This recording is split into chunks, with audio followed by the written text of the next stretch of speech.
Hey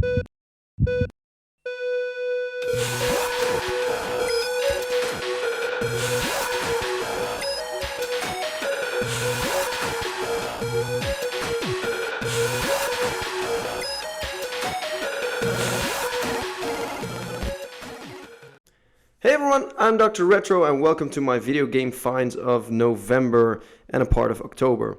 So the first part of this video mainly came from the Retro Game Convention in Tilburg, and then there's also some stuff that I bought online and stuff that I bought at the Retrocon in Rotterdam, which was at the end of November.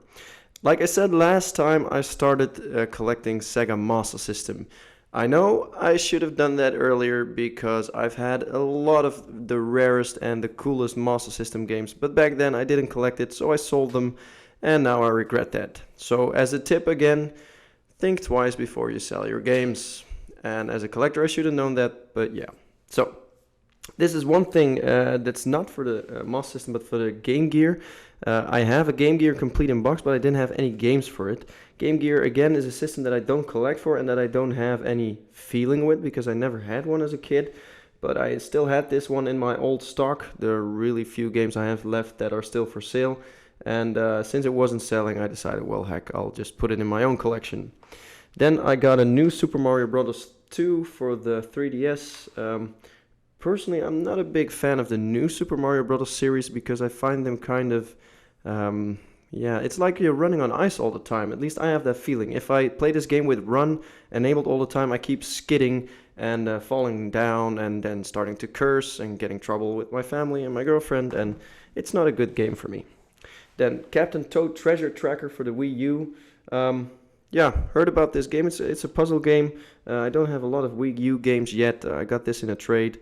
It looks kind of fun, so yeah, decided to give it a try. And then, of course, some Sega Master System games, which are for my new and budding Master System collection. Sonic the Hedgehog, I had part 2, not part 1. Castle of Illusion starting Mickey Mouse, I believe I have all of them now. Not 100% sure, still have to catalog the collection. Teddy Boy, Sonic Chaos, Donald Duck, Lucky Dime Caper, and Secret Command. Yeah. Problem is with Master System games, when I find the cool rare ones, they're always like 40 euros and up, and that's not really a lot in a collector point of view because I've paid 10-20 times that for single games, but still, Master System always feels kind of not like a very rare console to me, so shoveling out a lot of cash for that is kind of doesn't feel right yet. So then there's something really cool that I've been looking for a long time. It's in a very ugly folder because I don't have the original folder yet. But this is a complete English, well, not first edition, but the first set of Pokemon cards. So 102 Pokemon cards. Had these as a kid, had them complete. Sold them probably to buy metal CDs, which are now worthless. Same as I did with my Black Lotus for Magic the Gathering. But now I bought this complete set, paid about 100 euros, all mint condition, still looking for the original folder like I said. But this is really nostalgic. I don't have play sets, I don't intend to play Pokemon, the card game, but just having this is having a part of my childhood back. And we'll get back later to another part of my childhood that I bought back. At Retrocon, I bought this. It's a cheap Chinese product, but still it's very cool to have in display because these are the original 8 badges from the original Pokemon series. The series that I watched and loved as a kid, which I was totally obsessed with when it came out. So that's a really cool thing to have in my collection. Then let's get to the next part, which are 2 games. First up, the Zelda Twilight Princess HD re-release for the Wii U with the Amiibo or whatever you call that thing. I decided not to really start collecting Amiibos because there are just too many of them, too many rare ones, too expensive and too little room. Because that's the main thing. Space in my collection is the rarest thing. The Zelda is still sealed. I have this now on GameCube, Wii U, and I think I played it for about 5, 6, 7 hours, but it didn't really grab me, the Zelda game. The Wind Waker one that I loved, I finished 100%, the GameCube version, so with the shitty mechanic of collecting all those pieces. But the Twilight Princess wasn't really my type of Zelda. Then a game that I bought from a friend, a collector, also PC big box collector, Roy, who I met at a display of a really big PC collection, which I'm still making a video of. And I showed him, hey man, Atomic Bomberman was in the collection. I was like, oh, I played that game a lot as a kid, especially during LAN parties, like with 8 friends, all together, big mayhem chaos gameplay. And he said, well, I have a big box that I'm looking to sell. So yeah, that was an easy deal. I always loved the Bomberman games, but this Atomic Bomberman, or Bomberman 95 as it was called on my PC, I had an unofficial version, of course. That's the main one for me. So really cool to have this in my collection finally. And then last but definitely not least, something that is a part of my childhood as well. Let me grab it.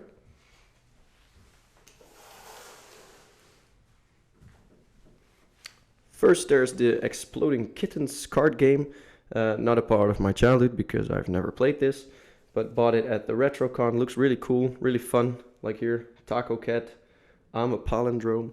It seems to be a really cool card game. Heard some good things about it, so definitely looking forward to checking this out.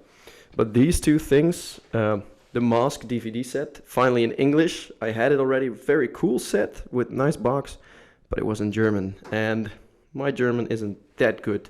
Ich spreche ein bisschen Deutsch, aber nicht enough.